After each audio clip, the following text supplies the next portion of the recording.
మన ముకుంద జ్యువెలరీలో republic sale flat 10% on VA అన్ని జ్యువెలర్స్ మీద. నూతన బ్రాంచెస్ జూబ్లీ హిల్స్ మరియు వైజాగ్ లో అతి త్వరలో ప్రారంభం. Vijayasai Reddy politician అవతారమెత్తిన auditor. వైసీపీ అధ్యక్షుడికి అత్యంత నమ్మకస్తుడిగా దాదాపుగా 10 సంవత్సరాల పాటు వైసీపీలో ఆయన నంబర్ 2గా చక్రం తిప్పారు. తాను చెప్పిందే వేదం అన్నట్లు నడిపించారు.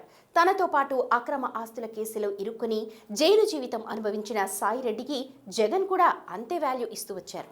అయితే వైసీపీ అధికారంలోకి వచ్చిన 2 సంవత్సరాలకి జగన్ కారణాలేమైనా ఆయన ప్రాధాన్యత తగ్గించారు. కాలక్రమంలో విజయసాయిని దూరం పెట్టడంతో రాజకీయ సన్యాసం ప్రకటించి పార్టీకి గుడ్ బై చెప్పారు. అలాంటి చార్టెడ్ అకౌంటెంట్ తిరిగి వైసీపీ వైపు చూస్తున్నారా? తిరిగి రాజకీయాల్లో యాక్టివ్ అవుతాను అంటున్న ఆయన లెక్కలేంటి?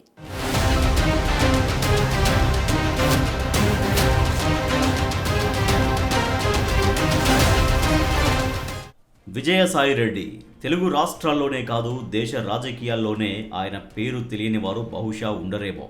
దివంగత నేత వైఎస్ అకాల మరణంతో జగన్కు కష్టాలు మొదలయ్యాయి. తండ్రి హయాంలో చేసిన నిర్వాకాలకు సంబంధించి జగన్ ఇప్పటికీ అక్రమార్జన కేసులు ఎదుర్కొంటున్నారు. ఆ కేసుల ఎఫెక్ట్తో 16 నెలల పాటు జైల్లో ఉండిపోయారు. ఆ సమయంలోనే జగన్ ఆడిటర్ విజయసాయిరెడ్డి సైతం జైలు జీవితం గడపాల్సి వచ్చింది. అప్పటి నుంచి వైసీపీకి రాజీనామా వరకు జగన్కు సంబంధించి ప్రతి అంశంలోనూ విజయసాయిరెడ్డి కీ రోల్ పోషించారు. వైసీపీ ఏర్పాటు, జగన్ను సీఎం చేయడంతో పాటు అనేక అంశాల్లో విజయసాయిరెడ్డి తన వంతు పాత్ర పోషించారు. ఎలాంటి పొలిటికల్ బ్యాక్గ్రౌండ్ లేకుండా వైసీపీతో పొలిటికల్ ఎంట్రీ ఇచ్చిన సాయిరెడ్డిని 2 సార్లు జగన్ రాజ్యసభకు పంపారు. కానీ అధికారంలోకి వచ్చాక జగన్ కోటరీ ఉచ్చులో చిక్కుకున్నారని ఆరోపిస్తూ సాయిరెడ్డి పార్టీకి గుడ్ బై చెప్పారు. రెండోసారి రాజ్యసభ సభ్యత్వం ఇంకా 3 ఏళ్లు ఉండగానే ఆ పదవికి పార్టీకి రాజీనామా చేసి వ్యవసాయం చేసుకుంటానంటూ రాజకీయాలకు టెంపరరీ రిటైర్మెంట్ ప్రకటించారు.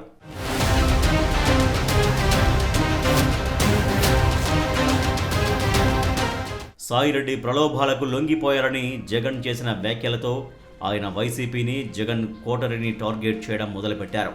ఆ క్రమంలో లిక్కర్ స్కామ్లో ఇటీవల ఈడీ విచారణకు హాజరైన తర్వాత విజయసాయిరెడ్డి వైసీపీలోని కోటరీతో పాటు జగన్పై తీవ్ర వ్యాఖ్యలు చేసి కలకలం రేపారు. రాజకీయాల నుంచి తప్పుకుంటున్నట్లు ప్రకటించిన విజయసాయిరెడ్డి ఆ నిర్ణయంపై యూటర్న్ తీసుకున్నట్లు కనిపిస్తున్నారు. తాను రాజకీయాల నుంచి తప్పుకోవడం లేదని, జూన్ తర్వాత తన రాజకీయ భవిష్యత్తు ప్రణాళికలను వెల్లడిస్తానని స్పష్టం చేశారు.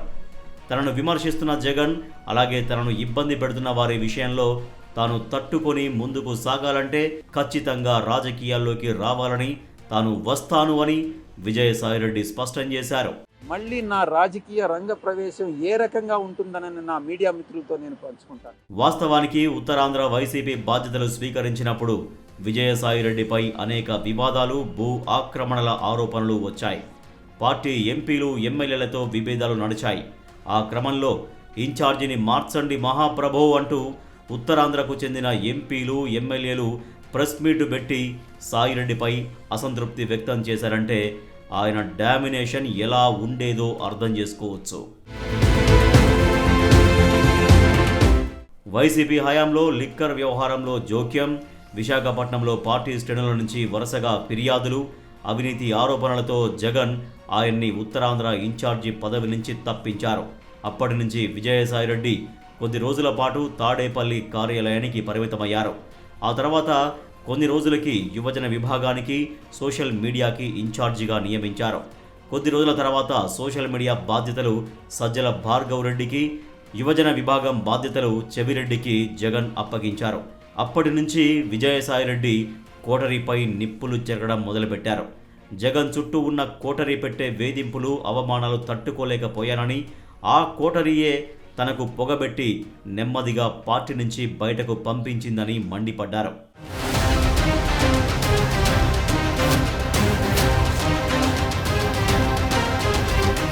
తను ప్రలోభాలకు లొంగిపోయారని, గతంలో జగన్ చేసిన వ్యాఖ్యలు తనను తీవ్రంగా బాధించాయని, ఆ వ్యాఖ్యలను జగన్ వెనక్కి తీసుకుంటేనే తదుపరి ఆలోచన ఉంటుందని, తన రాజకీయ భవిష్యత్తుపై ఆయన గతంలోనే అన్యాపదేశంగా సంకేతాలిచ్చారు. అయితే సాయిరెడ్డి మొదటి నుంచి జగన్పై విమర్శలు చేయడం లేదు. కానీ జగన్ చుట్టూ ఉన్న కోటరీపై నిత్యం విమర్శలు చేస్తూనే ఉన్నారు. దాంతో జగన్ పిలిస్తే తిరిగి పార్టీలోకి వెళ్లాలని సాయిరెడ్డి 1000 కళ్లతో ఎదురు చూస్తున్నారన్న వాదన వినిపిస్తోంది. కానీ జగన్ మాత్రం విజయసాయిరెడ్డి చేసిన ఆరోపణల మూలంగా పార్టీతో పాటు వ్యక్తిగతంగా తన పరువు పోయిందని ఫీల్ అవుతున్నారంట. అసలు అటువంటి వ్యక్తుల గురించి ఆలోచించాల్సిన అవసరం లేదని, సాయిరెడ్డి చేసే ఆరోపణలకి వివరణ కూడా ఇవ్వొద్దని పార్టీ నేతలకు జగన్ డైరెక్షన్ ఇచ్చినట్లు తెలిసింది. అందుకేనేమో సాయిరెడ్డి చేస్తున్న ఆరోపణలు, విమర్శలకు వైసీపీ నేతలు కౌంటర్ ఇవ్వడం లేదు. సాయిరెడ్డి వ్యవహారంలో వైసీపీ కఠినంగా ఉండాలని నిర్ణయం తీసుకున్నట్లు తాడేపల్లి వర్గాలు చెబుతున్నాయి. దీంతో జగన్ని కాకాబట్టేందుకు సాయిరెడ్డి రకరకాల ప్రయత్నాలు చేస్తున్నారని గుసగుసలు వినిపిస్తున్నాయి.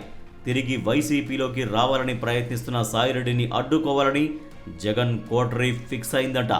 మరి చివరికి విజయసాయి పొలిటికల్ ఫ్యూచర్ ఎలా ఉంటుందో చూడాలి.